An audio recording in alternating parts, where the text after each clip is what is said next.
بسم اللہ الرحمن الرحیم. اسٹوڈنٹس، آج ہمارا پہلا لیکچر ہے.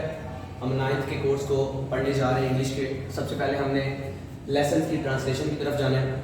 تو جیسا کہ میں نے آپ کے سامنے پہلے پیراگراف کا سارا اسکیچ دیا ہوا ہے. سب سے پہلے ہم اس کی ریڈنگ کریں گے، اس کے بعد ہم اس کے ورڈ میننگ دیکھیں گے جو کہ میں نے 1 بائی 1 لکھے ہوئے ہیں. اس کے بعد اس کا بامحاورہ ترجمہ کریں گے. اسٹوڈنٹس، اس بات کو نہ بھولیے گا کہ ایگزامینر صرف اور صرف بامحاورہ ترجمہ کو ہی قبول کرتا ہے. ایگزام میں اگر آپ لوگ ورڈ بائی ورڈ ترجمہ لکھیں گے تو وہ ایکسیپٹیبل نہیں ہوگا. ٹھیک ہے، تو چلتے ہیں اپنے پہلے پیراگراف کی طرف. پہلے ریڈنگ سٹارٹ کرتے ہیں.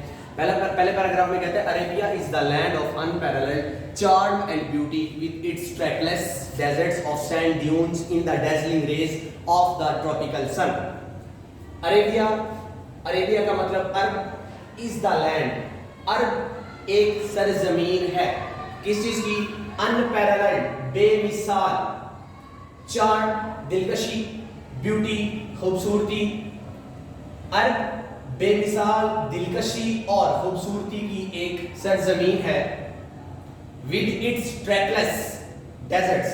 trackless بے راہ، deserts صحرا. اپنے بے راہ صحرا، sand dunes اور ریت کے ٹیلے. اسٹوڈنٹس، اس سے پہلے لگا ہوا ہے with preposition، تو اس کا مطلب ہوگا کے ساتھ. تو اس طرح کہیں گے بے راہ صحرا اور ریت کے ٹیلوں کے ساتھ. in the dazzling rays of the tropical sun.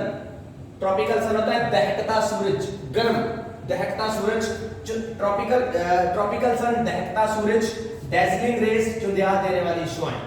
تو اس کا ترجمہ جب ہوگا ہم پڑھیں گے دہکتے ہوئے سورج کی چندیا دینے والی شعاعوں میں بے راہ صحرا اور ریت کے ٹیلوں کے ساتھ عرب بے مثال دلکشی اور خوبصورتی کی ایک سرزمین ہے. نیکسٹ سینٹینس کہتا ہے it's starry sky. STARRY starry, تاروں بھرا. اسکائی آسمان. یہاں لکھا ہوا ہے ہیز ایکسائٹڈ. بیٹا has excited present perfect tense ہے جس کی پہچان ہوتی ہے کیا ہے. اس میں انگلش میں ہم لکھتے ہیں ہیز ہے پلس تھرڈ فارم. چونکہ میں نے یہاں ورب کی پہلی فارم لکھی ہے تو پرجوش کرنا. جب یہاں آ جائے گا ہیز ایکسائٹڈ تو اس کا مطلب ہوگا پرجوش کیا ہے. کس کو پرجوش کیا ہے؟ دا امیجینیشن، تخیل کو. کن کے تخیل کو؟ پوئٹس اینڈ ٹریولرز، شاعروں اور مسافروں کے تخیل کو. تو ترجمہ اس کا کیا ہوگا؟ اچھا جی، اس کے تاروں بھرے آسمان ہے. کس کے؟ بیسیکلی یہ عرب کی بات کر رہے ہیں. پہلے اس نے عرب ناؤن دے دیا، اس کے بعد یہ اس کے ساتھ پروناؤن کو یوز کرے گا. ٹھیک ہے جی. اس کے تاروں بھرے آسمان نے شاعروں اور مسافروں کے تخیل کو پرجوش کیا ہے. It was in this land where Rasul sallallahu alaihi wasallam was born, in the city of Makkah, which is about 50 miles from the Red Sea. Red Sea کا مطلب ہوتا ہے بحیرہ احمر. اب اوریجنل بات آ گئی جو جس کی وجہ سے عرب مشہور ہے.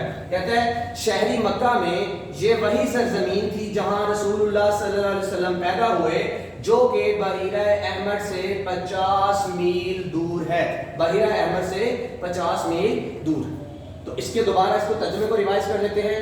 دہکتے ہوئے سورج کی چندیا دینے والی شعاعوں میں بے راہ صحرا اور ریت کے ٹیلوں کے ساتھ عرب بے مثال دلکشی اور خوبصورتی کی ایک سرزمین ہے.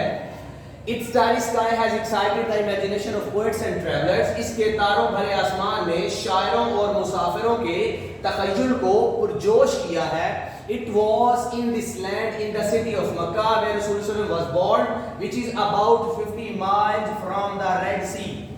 شہر مکہ میں یہ وہی سرزمین تھی جہاں رسول اللہ صلی اللہ علیہ وسلم پیدا ہوئے، جو کہ بحیرہ احمر سے 50 میل کے فاصلے پر ہے. لکھ سکتے ہیں یا لکھ سکتے ہیں 50 میل دور. تو اسٹوڈنٹس، یہ تھا ہمارا پیراگراف نمبر 1.